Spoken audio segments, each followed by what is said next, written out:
अस्सलाम वालेकुम। कैसे हैं आप सब लोग? आई होप कि आप सब ठीक ठाक होंगे, मज़े में होंगे, लाइफ एंजॉय कर रहे होंगे। Welcome back to my channel. It's me Abiya Chaudhry and welcome back to another vlog. I hope कि आपका रमज़ान बहुत अच्छा जा रहा होगा। मेरा तो बहुत ही अच्छा जा रहा है और आज ऑलमोस्ट 15 रोज़े हो गए हैं। तो मैं असर की नमाज़ पढ़ के हटी थी और अफ्तार बनाने में थोड़ा सा टाइम था, तो मैंने सोचा कि जल्दी से थोड़ा सा कुरान पाक पढ़ लिया जाए, क्योंकि बच्चों के साथ बहुत मुश्किल से टाइम लगता है।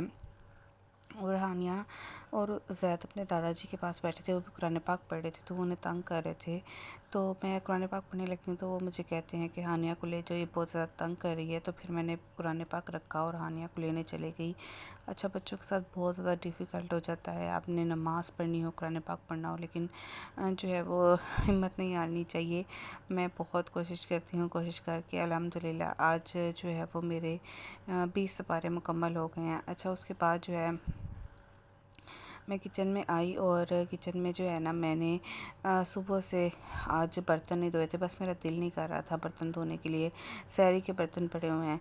वैसे तो मैं ऐसे करती हूँ कि जब सहरी वगैरह करके सो जाते हैं हम लोग, और उसके बाद मैं 6:30 पौने 7 उठती हूँ। जैद का 7:30 स्कूल लगता है, जैद को नाश्ता बना के देते देते मैं ये सारे बर्तन धो के रख लेती हूँ। अच्छा, बर्तन इतने ज़्यादा नहीं होते जितने अब हो गए हैं, क्योंकि सारा दिन बच्चों ने खाया पिया भी है, तो वो भी बर्तन हो गए हैं। तो फिर मैंने जो है वो कुरान पाक पढ़ के आई हूँ। आके तो पहले मैंने बर्तन वॉश किए हैं और उसके बाद जो है वो मैंने बाकी काम शुरू किया है। तो यहाँ पे सारा जो है वो बर्तन वॉश कर लिए थे। उसके बाद हानिया के फीडर थे, फीडर तो मैं जो है ना हानिया के हाथ वॉश करके तो उन्हें बॉयल करने रख देती होती हूँ। तो यहाँ पे साइड से सारा साफ़ वगैरह करके शैंक को अंदर से साफ़ किया। अच्छा, मेरे हस्बैंड फैसलाबाद गए हुए थे, तो बारिश काफ़ी ज़्यादा हुई थी और उसके बाद एकदम धूप निकल आई, तो रेनबो बनी थी, तो उन्होंने इसको कैप्चर किया था वीडियो को। बहुत ही खूबसूरत लग रहा था और बहुत लोगों ने कैप्चर किया था। व्हाट्सएप के स्टेटस भरे पड़े थे, लोगों ने रेनबो को कैप्चर किया था जब मैं बाहर ही नहीं गई थी। और जो है वो और ये नेक्स्ट डे आ गया। नेक्स्ट डे मैं बना रही थी कौरमा, और मैंने सोचा कि उसकी इजी सी रेसिपी आप लोगों के साथ भी शेयर कर देती हूँ। अच्छा, मेरे हस्बैंड कह रहे थे कि उन्हें जो है वो दफ्तर भेजना है खाना, और अगर साथ कुछ और भी भेज सकती हो तो भेज देना। तो मैंने कहा कि चलें, कोई मसला नहीं है, मैं पकौड़े भी बना दूँगी ऐसा कोई मसला नहीं है।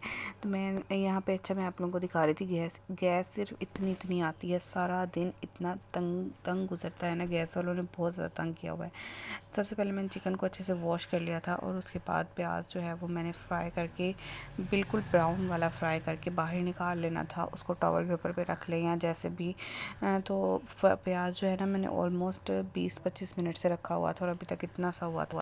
रेसिपी तो मैंने फुल फ्लैज रिकॉर्ड करनी थी और की भी है, पूरी कोशिश मैंने रिकॉर्ड करने की, लेकिन ऐसा हुआ है कि मेरी बेटी की तबीयत ठीक नहीं है, उसको बुखार हुआ है बहुत ज़्यादा, तो जिसकी वजह से वो तंग भी कर रही थी। अच्छा, प्याज मैंने ब्राउन करके निकाल लिए थे, लहसुन अदरक डाला, उसमें साबुत गरम मसाला डाला, चिकन डाला और उसको फ्राई होने के लिए रख दिया। और एक साइड पर मैंने टमाटर काट लिए थे। वैसे तो कौरमे में सिर्फ दही जाता है, टमाटर नहीं जाते, लेकिन अगर आप ग्रेवी ज़्यादा करनी हो तो फिर आप टमाटर डाल सकते हैं, ऑप्शनल है। वैसे दही से भी काम चल जाता है। उसके बाद जब चिकन अच्छे से फ्राई हो गया, तो फिर मैंने सारे मसाले डाल दिए, यानी कि नमक, मिर्च, हल्दी, साबुत गरम मसाला, धनिया पाउडर, ज़ीरा पाउडर, सारा कुछ डाल के तो फिर इसको अच्छे से मिक्स कर दिया है और इसको थोड़ी देर पकने दिया, ताकि सारा कुछ चिकन के अंदर रच बस जाए। और उसके बाद हमने इसमें दही ऐड कर देना है, और दही को हम लोग कुक होने देंगे कोई 5 से 7 मिनट। और उसके बाद हम लोग जो टमाटर लिए थे, मैंने उन्हें चॉप कर लिया था। उसमें जो प्याज था, ऑनियन फ्राई करके, अगर आप बाद में ऊपर से डालना चाहें तो ऊपर से भी डाल सकते हैं, लेकिन मैंने बीच में ही ब्लेंड कर दिया था ताकि जो है वो ग्रेवी सी बन जाए उसकी। तो ये एक फ़ाइनल लुक थी सालन की। ऊपर से मैंने जो है इसके हरा धनिया जस्ट डाला था, और गार्निश इसके अलावा इसको कुछ नहीं किया था। आप चाहें तो हरी मिर्चें और अदरक थोड़ा सा ऊपर से गार्निश कर सकते हैं। बहुत ही यमी टेम्पटिंग मज़ेदार किस्म का कौरमा तैयार हुआ था। अच्छा, अगर आप चाहें तो इसकी ग्रेवी जो है वो इससे ज़्यादा थिक भी कर सकते हैं, और चाहे तो थोड़ी और जो है इसको वाटरी भी रख सकते हैं। और मेरे जो है वो सालन रेडी हो गया था। उसके बाद मैं पकोड़े बना रही थी। पकोड़े बनने मैंने रख दिए थे। पकोड़े मैंने आज बहुत ज़्यादा बनाने थे, इसलिए ऑलमोस्ट 5 बजे मैंने बनाना शुरू कर दिया था, क्योंकि मेरे हस्बैंड के दफ्तर भी डब्बा भर के जाना था। और फिर मैंने सोचा था कि अपने नेबर्स की तरफ भी भेज दूँगी और घर के लिए भी। तो फिर मुझे ऐसा लगा कि जैसे मिक्सचर थोड़ा है, तो फिर मैंने मिक्सचर दोबारा से एक दफ़ा और बनाया, और ये हमारे नेबर्स की तरफ से आया था मेथी ज़र्दा। बहुत ही मज़ेदार था, हमने रोज़ा खोल के खाया था। वो पकोड़े शकोड़े बना के फिर मैंने जो है अपने हस्बैंड की इफ्तारी उन लोगों के दफ़्तर भिजवा दी और अपनी हम लोगों ने इफ़्तार की।